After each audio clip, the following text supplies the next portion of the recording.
Você, irmão e irmã que está aqui, abra sua Bíblia. Nós vamos meditar no tema que nos propomos a meditar nessa noite. O que fazer quando os seus projetos precisam mudar? Ou então o que fazer quando os seus projetos fracassam? Romanos capítulo 15, deixe a Bíblia aberta aí. Nós estamos num número menor, bem mais espaçado, né? Em decorrência do momento em que estamos vivendo.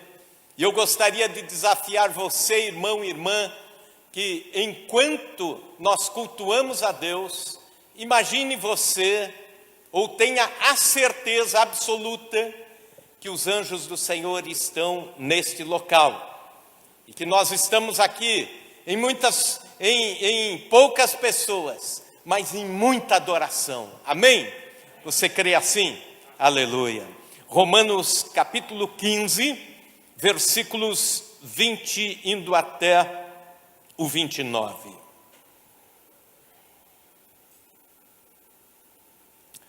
Esforçando-me deste modo, por pregar o evangelho não onde Cristo já foi anunciado, para não edificar sobre fundamento alheio. Antes, como está escrito, hão de vê-lo aqueles que não tiveram notícia dele, e compreendê-lo os que nada tinham ouvido falar a seu respeito. Essa foi a razão porque também muitas vezes me senti impedido de visitar-vos. Mas agora, não tendo já campo de atividade nestas regiões e desejando há muito visitar-vos, penso em fazê-lo quando em viagem para a Espanha, pois espero que de passagem estarei convosco e que para lá seja por vós encaminhado, depois de haver primeiro desfrutado um pouco da vossa companhia. Mas agora estou de partida para Jerusalém, a serviço dos santos. Porque aprove a Macedônia e a Caia levantar uma coleta em benefício dos pobres, dentre os santos que vivem em Jerusalém. Isto lhes pareceu bem, e mesmo lhes são devedores, porque se os gentios têm sido participantes dos valores espirituais dos judeus, devem também servi-los com os bens materiais. Tendo, pois, concluído isso e havendo-lhes consignado este fruto, passando por vós, irei à Espanha. E bem sei que ao visitar-vos irei na plenitude da bênção de Cristo. Amém. Fique com a Bíblia aberta. Talvez você já tenha visto, presenciado empresários, comerciantes, fazerem planos, investimentos, projetos para o seu negócio, mas de repente, de um momento para o outro, a política econômica do país muda e tudo aquilo que era um sonho, um projeto, um ideal muito firme, termina em angústia, em depressão, termina em arraso, em falência. E lá está alguém dizendo, fracassei com os meus projetos. Talvez você já tenha visto uma mãe criar uma filha com um futuro dizendo, ela vai ser uma serva de Deus, vai ser uma bênção, dá toda a educação necessária. E depois ouve a notícia, sua filha se entregou ao mundo das drogas. E aí vem o choque, o pânico, as noites sem dormir, e logo aparece aquela expressão muito clara: os projetos mudaram, os planos mudaram, e por que não dizer fracassei no meu projeto de mãe? Talvez você já tenha visto jovens estudarem, pensando no vestibular, se preparando para o vestibular, com as economias parcas, pagando um cursinho, e só tem aquela chance, mas quando chega a aprovação, o dia do resultado, não está lá o seu nome na aprovação. E aí vem a decepção, aí vem a tristeza de ter fracassado. Talvez você já viu também, como eu já vi em muitas ocasiões, os noivos planejarem um futuro lar, planejarem o casamento, e alguns até já terem móveis comprados e casa pronta, e de repente, por algum motivo, o noivado se desfaz e o projeto fracassou. Talvez você já tenha visto, como eu já vi numa determinada ocasião muito triste, um homem, pai de família, que sonhou com ter o seu carro novo. Seria o seu primeiro carro 0 quilômetros. Primeiro a ir tirar numa concessionária. E ele tira a foto do carro, ele fica todo feliz com a conquista. Mas ali 3 dias ele bate aquele carro e o acidente não só lhe machuca muito, mas também dá a perda total. Eu quero perguntar uma coisa, não precisa me responder, mas pense comigo. Você já teve algum grande projeto da vida que fracassou? Você já teve algum grande plano na vida que não fluiu do jeito que você queria? E você, no final, disse, não era para ser assim. Isso fracassou, isso não deu certo. Ou então, você já teve ocasiões que você tinha um planejamento claro de vida, você tinha um projeto claro de vida, e de repente, por algumas circunstâncias, você teve que mudar, e ao invés de ter aquele grande projeto, você tem um outro pequeno projeto, apenas para se manter em pé, apenas para se manter animado com a vida. Talvez você já tenha passado por isso. E enquanto eu estou falando aqui, talvez você esteja lembrando de algumas situações assim. Pois bem, você não está sozinho nisso. E até os homens de fé, até alguém como o apóstolo Paulo passa por situações assim. Esse texto que nós lemos é um projeto fracassado. Esses versos que nós lemos é um conjunto de um planejamento do apóstolo Paulo que nunca aconteceu, ou parte dele aconteceu muito diferente do que ele imaginava. Quando Paulo escreve esta epístola, a epístola aos Romanos, ele já é um veterano, ele já é um missionário experimentado, ele já tinha concluído a sua 3ª viagem missionária, implantado muitas igrejas, levantado várias lideranças em países diferentes, e agora, mais ou menos anos 58 da era cristã, ele escreve Romanos, a epístola aos Romanos. Ele está em Atenas, na Grécia, quando está escrevendo este texto, e ele tem 3 projetos. Um pequeno projeto mais imediato, a curto prazo, e 2 a longo prazo. Ou melhor, um a curto prazo, um a médio prazo e um a longo prazo. A curto prazo, ele escreve para os irmãos, dizendo, eu vou a Jerusalém. Eu quero ir a Jerusalém, vou desafiar a igreja de Jerusalém para me ajudar no projeto de evangelização da Espanha. E Paulo já está agora cumprindo a sua etapa de ministério, e ele está dizendo, dizem os historiadores, que ele ia para uma 2ª etapa de ministério, que o seu ideal era evangelizar os povos que não tinham nada a ver com o Império Romano. Ele seria um missionário onde o evangelho não havia chegado. Ele diz isso no versículo 20. E aí ele escolhe a Espanha. A Espanha era um país em ascendência, era um país que crescia na sua cultura, na economia, crescia de todas as formas. E ele diz, eu passo por Jerusalém, depois eu vou a Roma, e em Roma eu fico um tempo pastoreando a igreja de Roma, fico um tempo com os irmãos de Roma, e depois, tanto a igreja de Jerusalém, como depois a igreja de Roma, me ajudam a ir até a Espanha para levar o evangelho para a Espanha. E lá eu vou me tornar um missionário a pregar num país totalmente estranho para nós, para o Império. Esse era o planejamento. Ir para a Espanha, passar por Roma passar antes ainda em Jerusalém. Mas veja bem, todos esses 3 planos aconteceram da seguinte forma. Ele vai para Jerusalém e indo para Jerusalém ele é preso. Então ele já não vai para ficar junto com os irmãos, para cultuar, para adorar. Ele já vai e logo já entra na prisão. De lá, ele não vai para Roma como ele gostaria de ir, como um pastor ou como um missionário. Ele não vai para Roma como aquele que iria para... Paulo tinha um sonho de pregar o evangelho para o próprio imperador.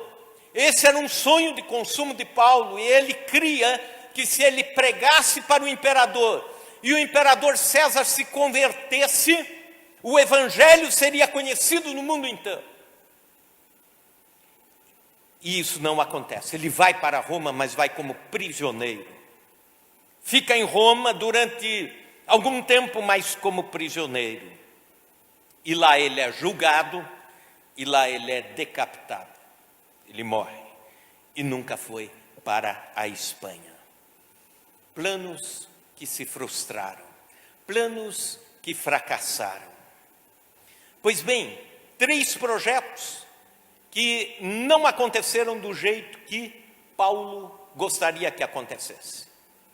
E ainda no versículo 29, ele invoca a bênção de Cristo sobre os seus projetos. Aí você fica pensando, alguma coisa está errado em tudo isso? Eu diria, não. A vontade de Deus era outra na vida de Paulo. E eu já vou explicar por quê. E vou explicar que muitas vezes também nós devemos ter posturas diferentes quando fracassamos. Por que eu estou pregando esta mensagem? Porque em muitos ambientes onde nós estamos, em muitos lugares por onde passamos, pessoas dizem, depois da pandemia, vai ser difícil demais para a classe trabalhadora tal. Depois da pandemia, vai ser uma dificuldade tremenda para o veio tal da economia. Depois da pandemia, ou muitos já estão passando por isso. E muitos planos se frustram. Ainda na semana passada, ouvindo falar de um empresário que tirou a vida, porque viu o seu negócio fracassar, viu o seu negócio ir para a bancarrota, e sem poder acudir, sem poder fazer nada, e ele preferiu não viver mais. Qual é a nossa postura cristã diante de projetos que fracassam? Pois bem, em primeiro lugar, seguindo a vida de Paulo, em primeiro lugar, não se entregue ao sentimento de autocomiseração. Mais tarde, Paulo chegou a Roma, mas não chegou para pastorear, não chegou para doutrinar os irmãos, não chegou para agendar uma visita ao imperador. Ele chegou em Roma como prisioneiro, como já falei, e foi martirizado. O lugar do grande sonho acaba sendo o lugar da vergonha.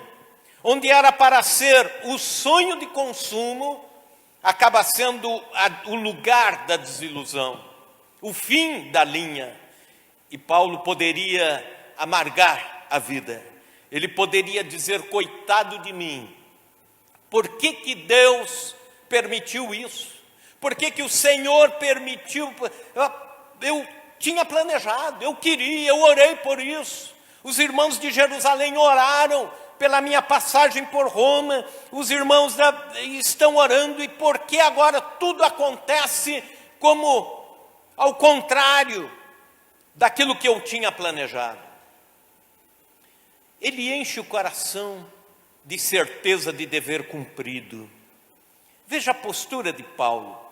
Acompanhe comigo 2 Timóteo capítulo 4, versículos 16, indo até o 18. A Bíblia diz, na minha primeira defesa ninguém foi a meu favor, antes todos me abandonaram. que isso não lhe seja posto em conta. Ele está escrevendo isso da sua última prisão em Roma. Mas o Senhor me assistiu e me revestiu de forças para que, por meu intermédio, a pregação fosse plenamente cumprida e todos os gentios a ouvissem, e fui liberto da boca do leão. O Senhor me livrará também de toda obra maligna e me levará salvo para o seu reino celestial. A Ele glória pelos séculos dos séculos. Amém. Essas são as últimas palavras desse guerreiro que poderia estar amargando o coração, dizendo: que pena, eu fracassei. Ou então: olha, eu fiz mais do que os outros apóstolos pela expansão do reino de Deus, e agora estou aqui desse jeito. Deus me abandonou, os outros me abandonaram, meus discípulos de ministério me abandonaram. Mas ele não se entrega a esse sentimento. Autocomiseração é a paixão às avessas, é a compaixão às avessas, é o ego em forma de paixão por si mesmo, é a pena de si mesmo, sabe? É aquele sentimento de dizer assim: que pena de mim. É quando você, ao invés de sentir compaixão por um pai de família desempregado, você reclama de você mesmo por coisas muito menores, pelo reajuste que não veio, ou pelo benefício tal que tardou, enquanto tem alguém passando necessidade do lado. A compaixão é você olhar para o próximo e sentir o sofrimento dele, e ser empático e tentar fazer algo por ele, enquanto que a autocomiseração é sentir tudo isso, só que por você mesmo. É quando você, ao invés de sentir a compaixão por alguém que está definhando por uma doença degenerativa, um câncer, fica reclamando da sua dor de barriga e reclamando dos seus dias, das suas dores, enquanto que alguém está ali quase morrendo. A compaixão é sentir algo por essa pessoa, enquanto que a autocomiseração é não olhar para o próximo e sentir pena de si. Mesmo que as coisas não estejam bem, nós devemos olhar para o próximo, devemos olhar à nossa volta e devemos nos balizar, devemos pensar com o coração aberto para estender as mãos para aqueles que precisam de nós. Paulo estava preso e mesmo assim ele estava pensando em pessoas que ele ia evangelizar, alguém pelo qual ele ia orar, a igreja tal que precisava de uma carta, de uma epístola, de uma orientação, e ele não olhava para dentro da sua dor. Se o seu projeto fracassou, segunda recomendação, redimensione os seus planos. Se o que era arrojado não veio, aceite com satisfação aquilo que é mais simples, aquilo que é mais modesto. Se a grande viagem para Roma não veio para Paulo, mas veio como prisioneiro, ele aproveita isso. Ele diz: está valendo, continua tudo bem. De alguma forma Deus me trouxe para cá para ser bênção nesse local, nesse lugar. Ele não chega lá como conferencista, nem como preletor, mas chega como prisioneiro, como presidiário, como prisioneiro. Ele evangelizou pessoas, evangelizou soldados romanos da guarda pretoriana. A guarda pretoriana era como que uma guarda de elite, que o estágio desses soldados era cuidar de prisioneiros. E eles cuidavam de prisioneiros, faziam os plantões e tal, e eram sendo treinados para depois servirem ao imperador, serem da guarda do imperador. E Paulo aproveita isso. Ele diz, esses caras aqui, um dia vão estar lá junto com o imperador. Eu vou evangelizar eles, para que eles evangelizem lá um dia. E ele faz isso. E é impressionante que quando, na epístola de Filipenses, há um termo assim, uma expressão assim, quando Paulo diz, os santos vos saúdam, especialmente os da casa de César, o imperador. Está se referindo a estes que foram evangelizados durante o tempo de prisão. E meses depois já estavam lá, pregando o evangelho, já estavam servindo na casa do imperador. Por vezes, a gente forma planos e projetos tão engessados assim, que a gente não aceita ajustar isso para mais nada. Não aceita mais virar essa página. Assim a gente pensa, ou é isso, ou é isso. E de repente não é isso que Deus tem para a sua vida. De repente, Deus tem alguma coisa um pouco mais simples, até bem mais produtivo.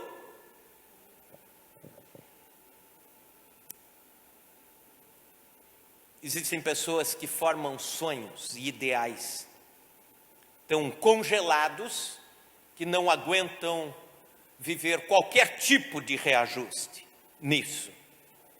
A vida não acabou, por exemplo, se você não conseguiu se casar com o príncipe encantado dos seus sonhos. Talvez não apareça lá um príncipe de carruagem para buscá-la como uma princesa.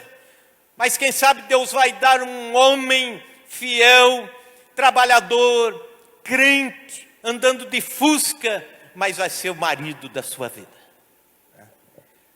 Mas você faz o sonho, né? Ou então, a vida não acabou quando você perdeu um emprego que ganhava aí 20 mil reais por mês. De repente você pode se reajustar, se refazer, recomeçar a vida com simplicidade. Pode ir trabalhando pelos seus sonhos, pelos seus ideais. A vida não acabou se você sonhava comprar uma Ferrari, né? Coloca aí. Isso. Você idealizava assim, esse é o carro dos sonhos, né? O vermelho da Ferrari, o cavalinho ali na frente. Só pode ser isso na minha vida. Mas aí, de repente, não vem a Ferrari. Isso. Mas está lá o vermelho e está o cavalinho. Entenderam? Então tem coisas na nossa vida que vão ser reajustadas com simplicidade. Aqui eu exagerei. Mas tem coisas na nossa vida que vão ser reajustadas, refeitas com simplicidade, e nós devemos estar preparados para isso.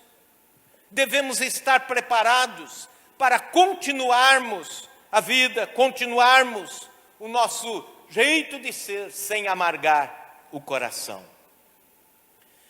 Eu estava ouvindo de um homem que, algum tempo atrás, ele disse, eu só aceito trabalhar se for desta forma, se for nesta empresa e com este salário. E eu fiquei pensando, que coisa difícil para um profissional, justamente nesse tempo, não ter a possibilidade, ou não ter essa flexibilidade para rever a sua vida, seus negócios, seu futuro. Não tenha medo de recomeços simples. Não tenha medo de repensar a vida. Não tenha medo de refazer o orçamento, se esse for o caso. Cada um de nós precisamos dessa versatilidade. Cada um de nós precisamos, em algum momento da vida, refazer nossos planos, redimensionar, reprogramar, repaginar a vida. Aliás, esses são termos muito usados ultimamente. E por que não dizer, a própria igreja também precisa olhar para algumas necessidades muito claras do mundo e se reajustar a elas, se reajustar ao jeito de ser, não tirando a nossa essência de mensagem, mas é lógico que quando olhamos para o mundo da forma que está, nós devemos começar a investir mais, como igreja, na mensagem pregada através da mídia, na mensagem pregada através das redes sociais, na palavra de Deus anunciada, as doutrinas bíblicas anunciadas através dos meios que a sociedade tem usado. Precisamos ter a flexibilidade que o apóstolo Paulo tinha. Mesmo que os planos aparentemente fracassam, ele ergue a cabeça e diz, de alguma forma, eu vou ser útil para o reino de Deus aqui. Alguma coisa Deus está querendo dizer. Alguma coisa vou fazer pela obra de Deus. Outro conselho, outra lição. Aceite a vontade de Deus como soberana. Romanos 8, 28 já é um texto de cabeça para todos nós. Ele é um texto de cabeceira para todos os cristãos reformados. Ele é um texto que diz muito claramente que Deus está no controle da minha e da sua vida. Porque todas as coisas cooperam para o bem daqueles que amam a Deus e que são chamados conforme o seu decreto. Vamos repetir juntos? Porque todas as coisas cooperam para o bem daqueles que amam a Deus e que são chamados pelo seu decreto. Aceite a vontade de Deus como soberana. Paulo não entra em crise quando ele pensa nessa direção e as coisas partem para essa direção, porque ele está descansando no Senhor. Ele diz, eu estou servindo a Deus pensando aqui, mas errei, Deus tinha este pensamento e eu vou por ele, sem nenhum problema. Escute isso, dizem que Paulo, se fosse para a Espanha, caso ele fosse para a Espanha, o mundo não teria sido evangelizado como foi evangelizado. Como isso? Naquela época, no Império Romano, alguém para implantar igrejas, treinar pessoas, alguém para levar o evangelho de forma viva a países que não conheciam o evangelho, teria que ter a força de enfrentar prisões, e Paulo tinha. Teria que ter a astúcia de se defender nos tribunais, e Paulo tinha. Teria que falar outros idiomas que não apenas a língua dos judeus, e Paulo falava. Teria que ter resistência para a tortura psicológica, e Paulo tinha. Teria que ser Paulo. E a Espanha era um lugar livre para pregar. Ele poderia ir para lá e fazer um excelente ministério. Só que as igrejas na Ásia Menor não teriam sido implantadas. Só que a guarda pretoriana não teria sido evangelizada. Aqueles homens e mulheres que estavam naquelas cidades por onde Paulo passava, e lá havia perseguição, mas eles criam, elas criam, nada disso teria acontecido se o plano dele tivesse dado certo. Deus tinha outro plano a longo prazo. E hoje nós estamos aqui, digamos assim, como bisnetos da obra de Paulo. Porque numa outra ocasião também, Paulo dizia, eu quero ir para a Frigia. E a palavra de Deus diz que o Espírito Santo freou esse projeto de Paulo. E durante uma noite apareceu um mancebo, um jovem, dizendo, passa para a Macedônia e ajuda-nos, em sonho. Ele acordou e disse, mudei o plano, Deus está mudando o plano. Aí ele vai para a Macedônia, aí o evangelho entra na Europa, entrando na Europa, depois da Europa sendo evangelizada, vai para os Estados Unidos da América e depois para o Brasil. Tudo isso porque, numa noite de sono, quando Paulo dizia, eu vou para a Frigia, Deus diz, não é a Macedônia. E talvez Paulo nunca saiba que o evangelho foi tão longe porque Deus mudou o seu plano. E nesse texto especificamente, a Espanha era um paraíso, era a terra da liberdade. Então, nem todo planejamento da vida tem a ver com os nossos ideais para o curto prazo. A gente olha aqui, Deus está olhando muito longe. E se Ele mudar alguma coisa agora na sua vida, aceite isso. Porque você só vai entender depois. Vai entender, quem sabe, muitos anos depois disso. Há um filósofo e teólogo que diz o seguinte: Deus é como um jogador de xadrez. Ele já prevê todas as jogadas até o final do jogo. E ele sempre ganha. Nós prevemos algumas poucas jogadas na frente. A gente prevê uma ou duas jogadas na frente quando está jogando xadrez. Deus não. Ele já vê todas as jogadas, todas as possibilidades, e Ele já tem tudo lá na frente, de forma que você olha para trás e diz: foi Deus. Porque na hora eu pensei que havia fracassado, mas foi Deus. É por isso que em Isaías 55, 8 e 9, a palavra do Senhor nos diz: porque os meus pensamentos não são os vossos pensamentos, nem os meus caminhos são os vossos caminhos. Assim como os céus estão mais altos do que a terra, assim os meus caminhos são mais altos que os vossos caminhos, e os meus pensamentos mais altos do que os vossos pensamentos, diz o Senhor. O projeto de Deus para você é sempre superior do que o seu projeto a respeito de você mesmo. Os projetos de Deus para a minha vida são infinitamente superiores aos projetos que eu tenho para a minha vida. E eu não sei se, como Paulo, eu tenho que olhar para cá e dizer: vai ser isso, congeladamente isso, engessadamente isso, porque Deus pode mudar a qualquer momento e nós temos que estar submissos à vontade de Deus. Tudo que Deus faz é bom. Lembram-se dessa história? Do rei, que tinha um súdito amigo dele, e ambos saíam para caçar sempre. Seguidamente saíam, caçavam, e tudo que acontecia de errado, o rei ficava bravo porque era temperamental, e o súdito era crente e dizia: calma, majestade, tudo que Deus faz é bom. E um belo dia, numa caçada, o rei deu um tiro, armando a sua espingarda, colocando a munição, saiu o tiro e ele perdeu um dedo da mão. E foi aquele desespero, e a dor, e o socorro, e o súdito dizendo: tudo que Deus faz é bom, calma, majestade, tudo que Deus faz é bom.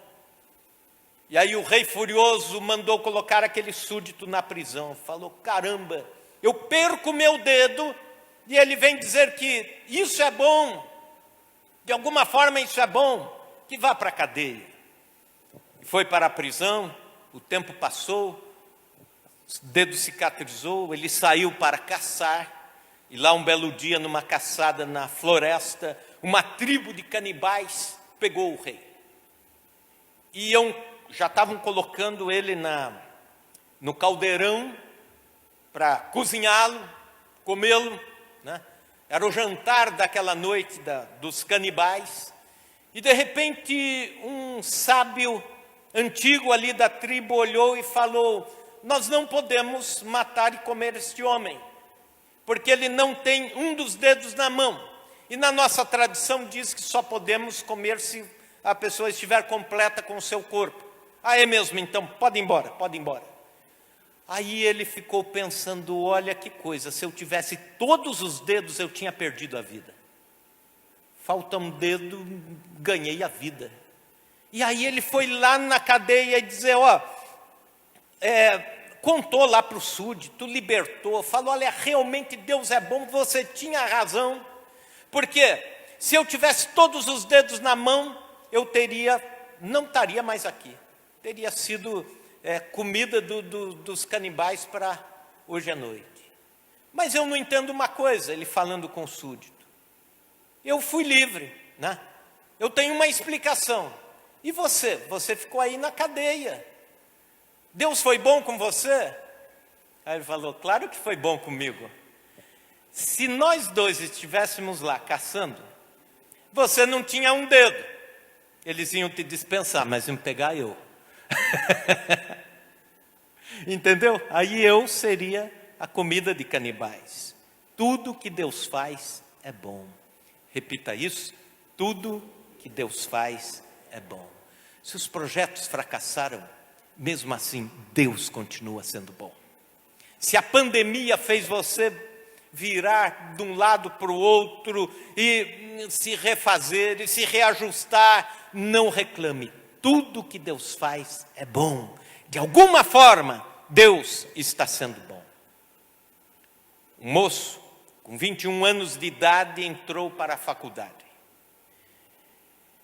E era ruim de estudo, faltava muitas aulas, não aprendia, reprovou em várias matérias, ele mesmo se considerava assim meio inútil, sentia-se fracassado. E por vezes ele chegou a dizer para alguns amigos mais íntimos que era melhor ele não ter nascido do que enfrentar a vida da forma que ele estava enfrentando. Quando se formou, não conseguiu emprego. O pai, preocupado, saiu tentando arrumar emprego para o filho e não conseguiu. O pai, dali um tempo, morreu, e morreu pensando que o filho era uma total inutilidade para a família. O jovem conseguiu um emprego de pouca importância. Nesse emprego de pouca importância, longe da sua área de formação, ele tinha várias horas vagas. E ele era tão sem importância no que fazia, que ele tinha várias janelas de tempo ao longo do dia que ele usava para pensar, usava para ler, usava para refletir.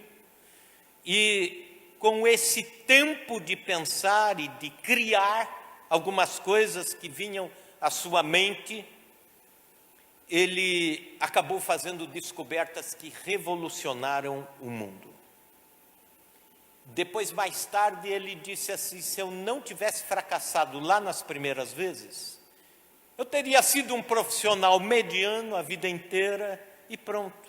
Mas porque eu fracassei, eu caí no pior dos empregos, e aí eu tive a chance de começar a pensar as coisas que eu queria pensar. E aí ele começa a desenvolver uma tese, começa a desenvolver uma teoria chamada teoria da relatividade. E aí você sabe de quem eu estou falando? Albert Einstein. E aí ele se torna um gênio, conhecido e respeitado no mundo inteiro. E ele brincava mais tarde dizendo tudo graças aos primeiros fracassos que eu tive. Fracasso deveria ser o nosso professor, não o nosso coveiro. Fracasso é o adiamento, não é a derrota. É um desvio temporário, mas não é o beco sem saída. Fracasso é algo que nós só podemos evitar quando não dizemos nada, não falamos nada, não fazemos nada, não somos nada.